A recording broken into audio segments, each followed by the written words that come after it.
નમસ્કાર દર્શક મિત્રો, તો લોકસત્તા શોમાં આપનું સ્વાગત છે। ઇઝરાયલ અને ઈરાન વચ્ચે ચાલી રહેલા યુદ્ધમાં ઘણા ભારતીય વિદ્યાર્થીઓ કે જેઓ ત્યાં અભ્યાસ માટે ગયા હતા તેઓ ફસાઈ ગયા છે।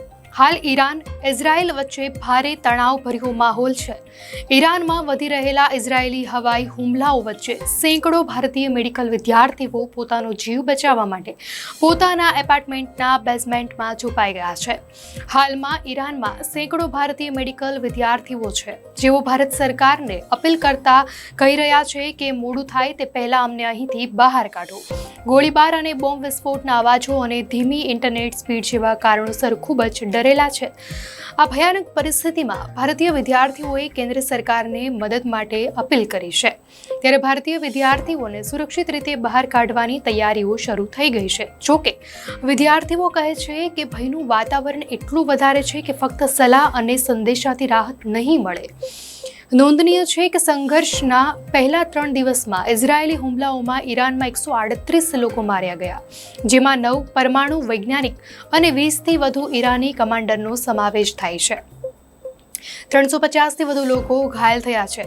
ઈરાને ઇઝરાયેલ પર 150થી વધુ મિસાઇલો પણ ચલાવી છે।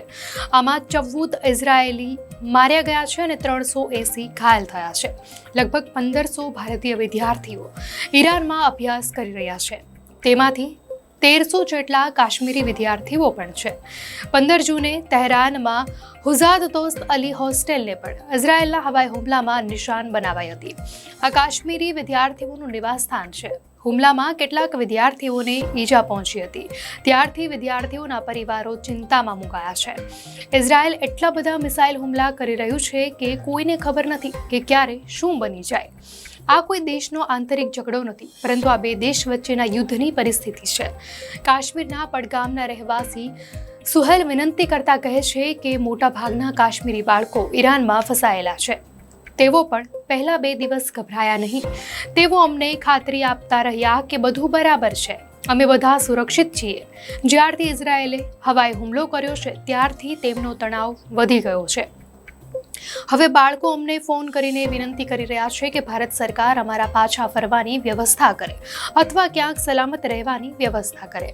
મહત્વનું છે કે જ્યારે વિશ્વભરમાં કોરોના મહામારીએ હાહાકાર મચાવ્યો હતો ત્યારે ઇટાલીમાં સંખ્યાબંધ લોકોના મોત નીપજ્યા હતા અને એક જ દિવસમાં 600થી વધુ લોકોના જીવ ગયા હતા। ત્યારે વિશ્વ આખું હચમચી ગયું હતું। ત્યારે તે ગંભીર પરિસ્થિતિમાં કેટલાક ભારતીય વિદ્યાર્થીઓ ઇટાલીમાં ફસાયા હતા।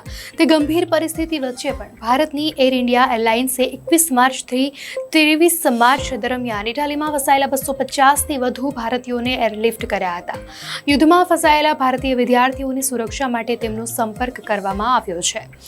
આ દરમિયાન તહેરાનની શાહિદ બેહેશ્તી યુનિવર્સિટીના વિદ્યાર્થીએ તેની સાથેના અન્ય વિદ્યાર્થીઓની સ્થિતિ વિશે માહિતી આપી હતી। એમતીસલે કહ્યું કે શુક્રવારે સવારે 2 કલાક ને 30 મિનિટે હું જોરદાર વિસ્ફોટ સાંભળીને જાગી ગયો હતો અને ભોયરામાં દોડ્યો હતો। ત્યારથી અમે સૂતા નથી। ઈરાનભરમાં ઇઝરાયેલી હુમલાઓ તીવ્ર બન્યા છે। વિદ્યાર્થીઓ, છાત્રાલયો અને એપાર્ટમેન્ટથી થોડા કિલોમીટર દૂર વિસ્ફોટોના અવાજો સાંભળીને ભયગ્રસ્ત બન્યા છે। ઇઝરાયેલી હુમલા પછી ઇન્ટરનેટ પણ ધીમું પડી ગયું છે। વોટ્સએપ બંધ કરી દેવાયું છે અને અન્ય ઘણા સોશિયલ મીડિયા પ્લેટફોર્મ પર પણ પ્રતિબંધો લાદવામાં આવ્યા છે।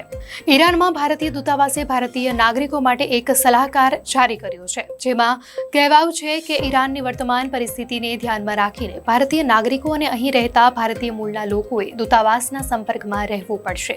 દૂતાવાસે ઈરાનમાં રહેતા ભારતીયો માટે ઇમરજન્સી સંપર્ક નંબરો પણ જારી કર્યા છે। ભારતે પાકિસ્તાન વિરુદ્ધ ઓપરેશન સિંદૂર શરૂ કર્યું ત્યારે ઇઝરાયલ એકમાત્ર દેશ હતો જે ભારતની સાથે મજબૂતીથી ઊભો રહ્યો। ત્યારે ઇઝરાયલ અને ઈરાન વચ્ચે યુદ્ધ વધશે તો એની ભારત પર શું અસર થશે, જેના પર વિદેશ નીતિના નિષ્ણાંતોના દ્રષ્ટિકોણથી સમજીએ તો ઇઝરાયલ ઈરાન કટોકટી વચ્ચે ભારતને 2 ચિંતા હશે। પહેલી, આ 2 દેશોમાં રહેતા ભારતીયોની સલામતીનો પ્રશ્ન। જો તણાવ વધશે તો આ લોકોને બચાવવા પડશે। બીજી, ભારતનું ઉર્જા ક્ષેત્ર પશ્ચિમ એશિયા પર નિર્ભર છે, જેમાં ક્રૂડ તેલ સૌથી મહત્વપૂર્ણ છે। જો ઈરાન અને ઇઝરાયલ વચ્ચે યુદ્ધ લાંબા સમય સુધી ચાલુ રહેશે તો ક્રૂડ ઓઇલના ભાવ વધશે અને તેના કારણે ભારતમાં ફુગાવાનો ભય રહેશે। ભારતનું વેપાર સંતુલન પણ બગડશે અને ભારતને આર્થિક રીતે નુકસાન થશે। જો કે આ અસર બહુ મોટી નહીં હોય, કારણ કે ભારત ઈરાન પાસેથી ખૂબ ઓછું તેલ ખરીદે છે।